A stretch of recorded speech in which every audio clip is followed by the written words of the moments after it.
every creature, FallenWish here. I'm here to give my honest opinions but still respect yours. And today I'm here to complain about Call of the Cutie. A mere nitpick really. Nonetheless, enjoy. Alright, so this is probably going to be a quick video as it's more of a nitpick as I said, but I absolutely am incredibly annoyed with how the CMC were originally introduced in Call of the Cutie. The episode in general is pretty terrible for a variety of reasons, but I'm going to mostly harp over the biggest one, the CMC and how they meet. So, basically in the episode Call of the Cutie, Applebloom is desperate to get her cutie mark as all her classmates are in theirs around her, and spends the episode trying various things with various ponies to get said cutie mark.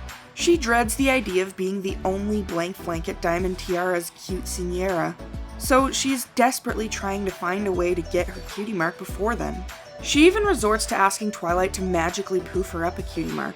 Of course, it fails despite her being a whiny, entitled child about it. Regardless, she does not get her cutie mark, and just so happens to magically appear in the party having forgotten who was hosting the party, where the party was, and what time.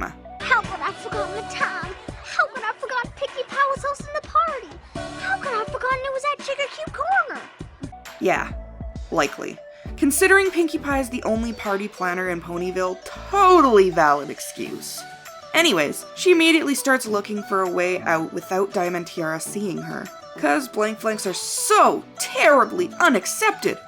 Oh wait, who was that walked through the door earlier? Oh? A blank flank? Blasphemy! Huh. Diamond Tiara sees Applebloom despite her best efforts, and Applebloom yanks a tablecloth off the table and wears it like a dress, then proceeds to lie about having a cutie mark, then manipulated Diamond Tiara into not wanting to see it anyways and walks away, then falls flat on her face, thus ripping off the dress and exposing her blank flank. Predictable? Yeah, I thought so too. People sure do love that plot convenience. And this is when folks both gasp and start to laugh at her, including adults. Pretty sure Bloom's sister and multiple of her sister's close friends are there witnessing this. But, you know, nobody does a damn thing except, you guessed it, the other blank flanks, Scootaloo and Sweetie Belle. This is where they make their appearance from beneath a table. Here they have no familiarity between one another. Sweetie and Scoots don't know Applebloom. Wait just a doggone minute. Where have I seen these ponies before? Oh, my beloved subjects. It's been so long since I've seen your precious little sun-loving faces. Oh, there they are. Yep, right there in season 1, seeing Nightmare Moon, huddling close together like friends, like they knew each other. One could argue that this happened after they met, but that makes no sense. The confrontation with Nightmare Moon was immediately following Twilight's arrival in Ponyville. Twilight was already an established Ponyville citizen by then, and had been there long enough that Applebloom knew her and she could comfortably ask her for help and be alone in the unicorn's presence to try to get her to poof her up a cutie mark. So, what is this? Simple plot convenience to do a CMC banding episode after already establishing them as a trio. That's what it is. And it is mighty frickin' stupid. At least Rarity and Applejack have been familiar, if not friends, for many years by this point. Why would their younger sisters of the same age not have met? It would have made a lot of sense if Bloom and Sweetie had been the established friends with Scootaloo coming in later.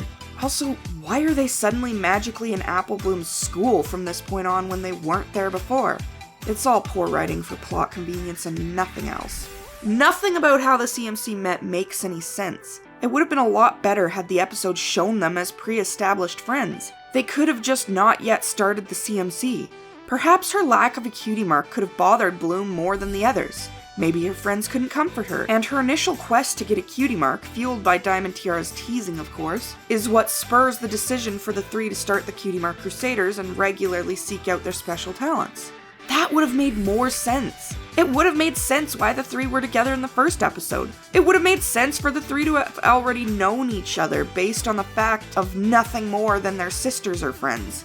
It would have developed their characters so much more than just blind, senseless ambition.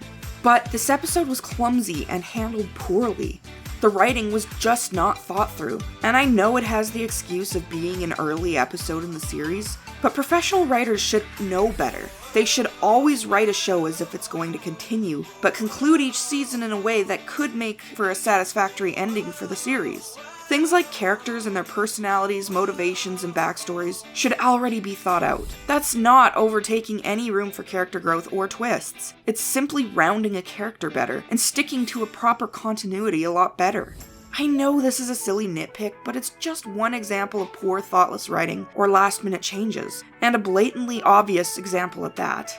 Lordy, don't even get me started on Shining Armor either, or the Rift will have to switch to 24-hour service just so you can stay and listen to that certainly week-long tirade. On top of that, within the episode, there were several dumb little things, like the few other random blank flanks seen at the party, the adults joining in on Diamond Tiara's abuse of Bloom, the inconsistencies with the timeline of the trio's meeting and circumstances and such. It's just one oversight after the next in that episode. Maybe it was an error for the three to be seen together before then, but if that error was made, then it was made, and I think it should have been stuck with. Because the episode where they meet is an absolute train wreck, and could have been handled so much better. This episode was pivotal too, as our first real introduction to the CMC, so it definitely affects our views of their characters, stories, and timeline in a big way. It's an episode that really should have been thought out better. That's all I'm saying. Anyways, yeah, nitpick. I'd love to hear your thoughts on it in the comments below. This has been FallenWish, saying farewell for now. Burrow, hoof, and sis bump every creature. Bye!